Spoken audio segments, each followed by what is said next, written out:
C'est avec grand plaisir que j'ouvre cette dernière partie de la journée qui va nous mener ensuite naturellement vers le débat politique et l'apéritif. Voilà, ici, 1h30, les festivités seront closes. Je salue le travail de P-Cube que vous avez eu l'occasion de voir à l'œuvre ce matin, qui nous a laissé un certain nombre de dessins. Ces dessins sont symboliquement vendus la somme de 5 francs, 10 francs pour 3. Donc vous pourrez directement vous adresser, j'imagine, à Maxime ou quelqu'un de l'organisation pour ce qui en est de la caisse et du paiement. Donc vous pouvez aller les consulter à l'issue de cette journée et éventuellement faire l'acquisition d'un ou l'autre de ces dessins. Dernière partie de cette journée, donc. D'accord. Nous allons sans plus tarder donner la parole au docteur Jean-François Dupont, ingénieur physicien à l'EPFL, section génie atomique, principale compétence, énergie, développement durable, énergie nucléaire, impact énergétique sur l'environnement. À vous la parole. Merci beaucoup. Mesdames, Messieurs, bonjour.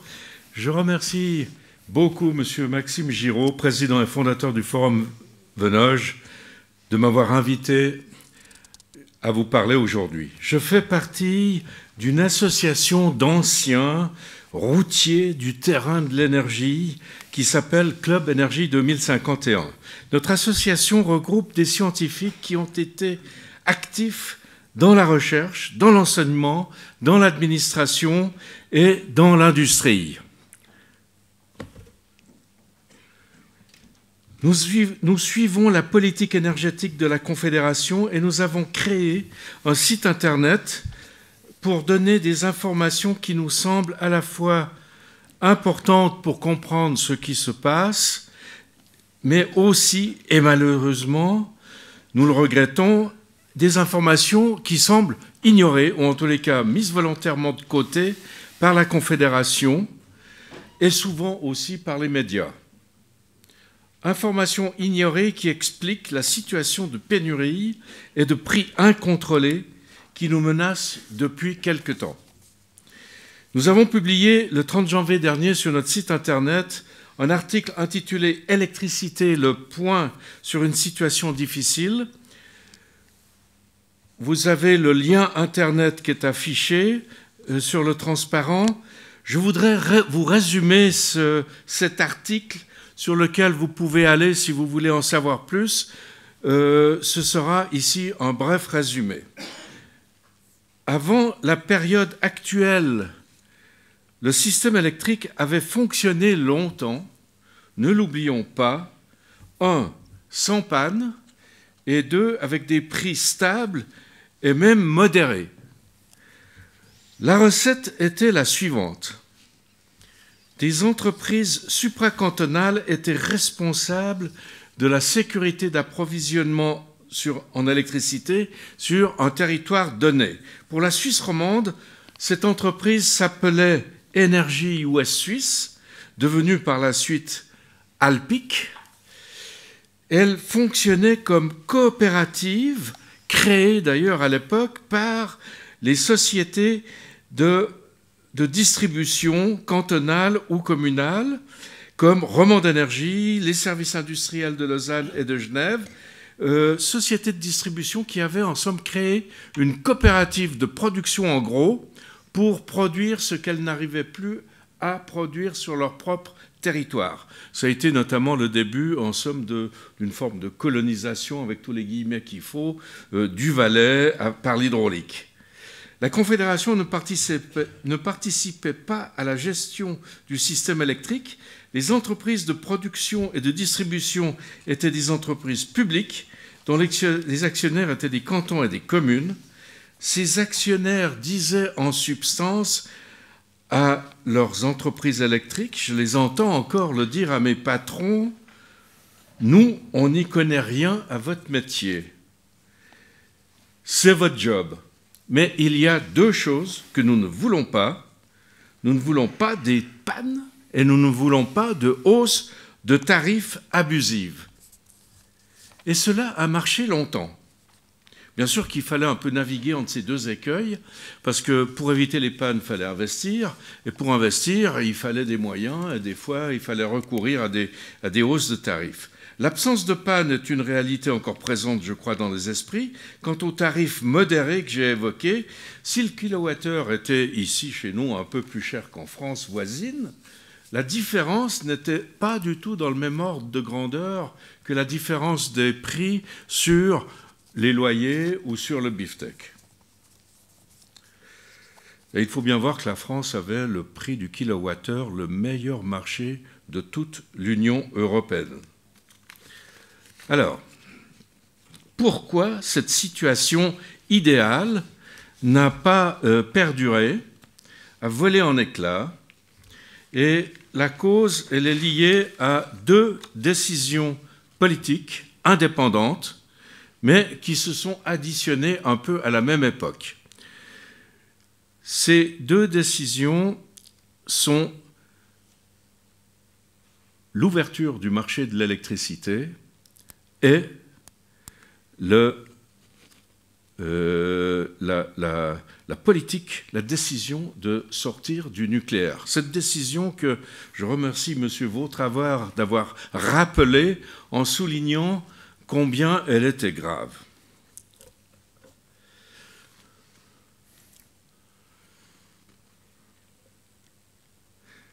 Alors, l'ouverture du marché de l'électricité. Donc, les deux causes majeures, je parle d'abord de l'ouverture du marché de l'électricité. Cette ouverture a retiré aux producteurs la responsabilité de la sécurité d'approvisionnement pour la confier au marché. Et là, j'aimerais évoquer les paroles entendues ce matin de la part de M. Demuralt. Quand tout le monde est responsable, personne n'est responsable. Il y avait une responsabilité centrée sur les producteurs, qui étaient des entreprises existantes qu'on pouvait convoquer devant un tribunal en cas de défaillance. Avec le marché, tout le monde est acteur dans le marché et il n'y a plus de responsabilité.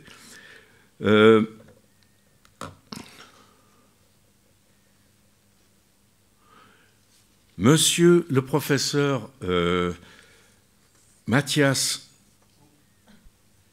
Finger avait étudié les questions d'ouverture du marché et il avait dit l'élément sensible sera l'aptitude du marché à fonctionner pour maintenir la sécurité d'approvisionnement. Il faut savoir que la sécurité d'approvisionnement est basée sur un paramètre essentiel, qui est disposer en tout temps d'une réserve de puissance mobilisable et pilotable pour faire face à tous les aléas. Or, le marché n'aime pas investir dans des centrales de réserve. Il aime investir dans des réserves qui crachent tout le temps et où on peut encaisser en fonction.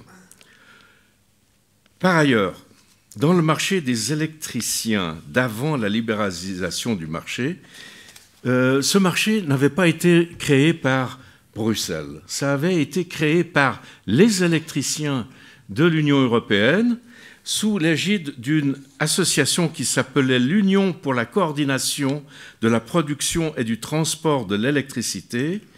Et il y avait une règle fondamentale qui régissait le fonctionnement de cette union.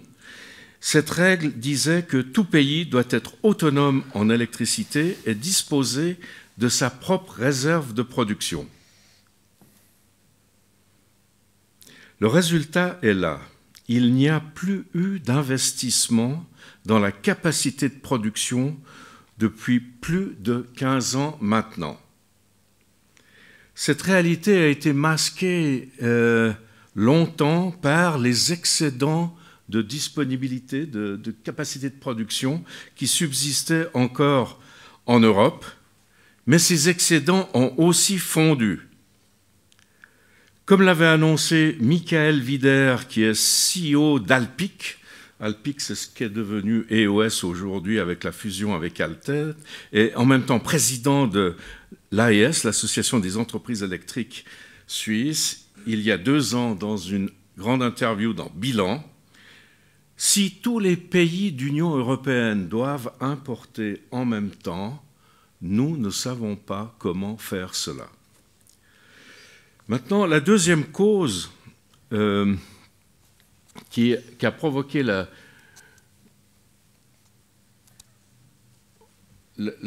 cette situation d'aujourd'hui, c'est évidemment la sortie du nucléaire et du fossile, puisque finalement, c'est des deux que la Suisse souhaite sortir.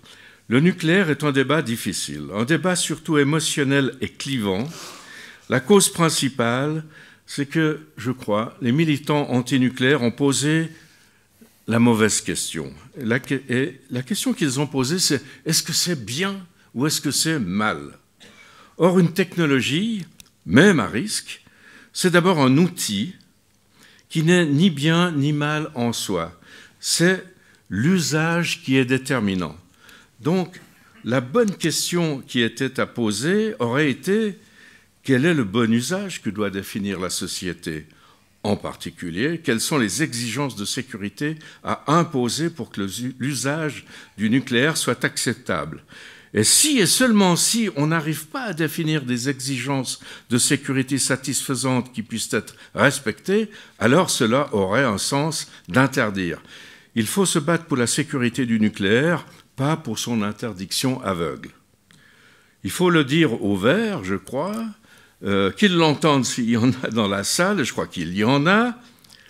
Si les Verts avaient été présents à la préhistoire, à l'époque où nous vivions dans les cavernes, ils auraient probablement interdit le feu. Et nous n'aurions aujourd'hui simplement pas de civilisation. Le problème du nucléaire se complique avec la question du climat qui conduit à vouloir sortir aussi du fossile pour éviter le CO2. La réalité est que si on veut à la fois sortir du nucléaire et du fossile et n'accepter que les sources renouvelables d'énergie, même avec de grands efforts d'économie d'énergie, nous n'arriverons pas à satisfaire nos besoins de chaleur, de force, de froid, de lumière, etc. Ce sera certainement possible un jour, avec encore beaucoup de progrès techniques à accomplir, mais ce n'est pas encore possible ni aujourd'hui, ni dans l'avenir planifiable ou prévisible. La sortie du nucléaire est appelée en Suisse Stratégie énergétique 2050. Elle prévoit de remplacer tout le nucléaire par que du renouvelable.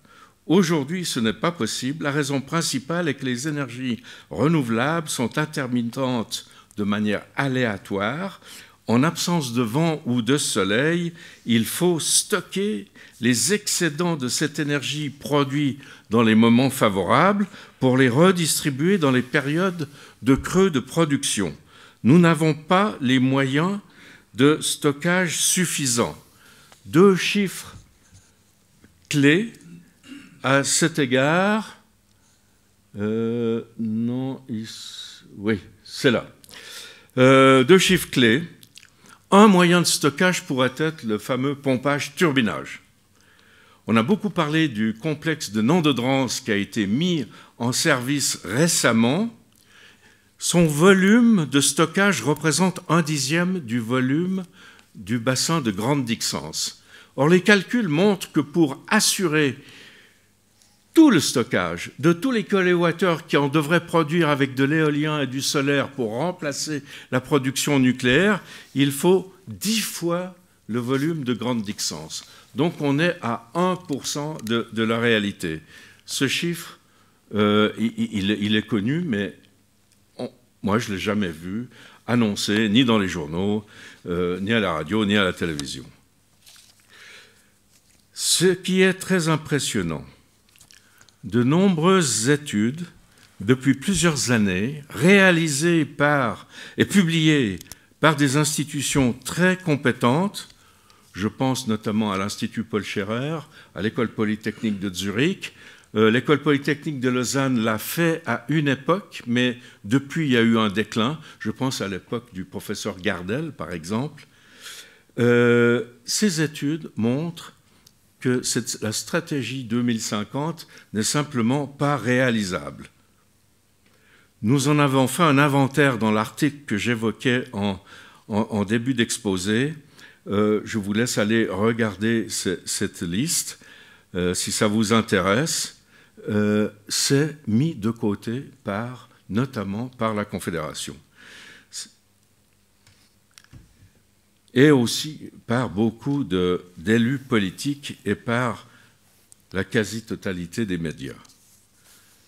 Lueur d'espoir, plusieurs personnalités françaises de l'industrie et de la recherche ont commencé aujourd'hui à parler. C'est le mérite d'une commission d'enquête de l'Assemblée nationale sur les causes de la perte de maîtrise de l'énergie, en particulier perte de maîtrise de l'énergie nucléaire de la France. Et si un certain nombre de commentateurs politiques, dans les médias, pas tous, mais certains, rapportent les déclarations de ces patrons, ces anciens patrons, qui, en disant à l'opinion publique, écoutez, ce qu'ils disent est important, et rediffusent des extraits des vidéos enregistrées, et l'opinion publique commence à évoluer et est en train de comprendre. Un dernier point. Récemment, le Parlement a mis en chantier, le Parlement suisse, une révision de la LAT, Loi sur l'aménagement du territoire, dans le but de diminuer les difficultés procédurières pour obtenir l'autorisation d'installer des éoliennes. Ce qu'on oublie de dire, c'est que l'Allemagne, qui, avec son Energiewende, la transition énergétique, et sa loi EEG, qui boostait en somme les énergies renouvelables, avait prévu dans cette loi de dispenser les énergies renouvelables de toute étude d'impact sur l'environnement et en recours contre ou une opposition contre les énergies renouvelables n'était plus possible pour des questions d'environnement. Cela a réellement boosté en Allemagne les énergies renouvelables, mais le bilan économique et écologique de la politique énergétique allemande est catastrophique, avec pénurie d'électricité, prix en forte hausse et émissions de CO2 aussi en forte hausse. En Allemagne, on a même rasé un village qui se trouvait sur une veine de lignite d'une mine à ciel ouvert qu'il fallait ouvrir pour pallier le manque d'électricité. J'ai dit l'essentiel, plus sur notre site internet. Ma conclusion, sans un bon diagnostic des causes de la débâcle actuelle de l'électricité, débâcle donc au niveau de la pénurie et des prix, on ne pourra pas décider des bons remèdes. Et surtout le remède miracle actuel qui est, et qu'on entend en permanence, il suffit de plus d'économie d'énergie et de plus de renouvelables, est un remède gravement insuffisant. J'ai envie de dire, excusez-moi du terme, ce n'est pas très diplomatique, mais c'est peut-être un remède de charlatan. Merci de votre attention.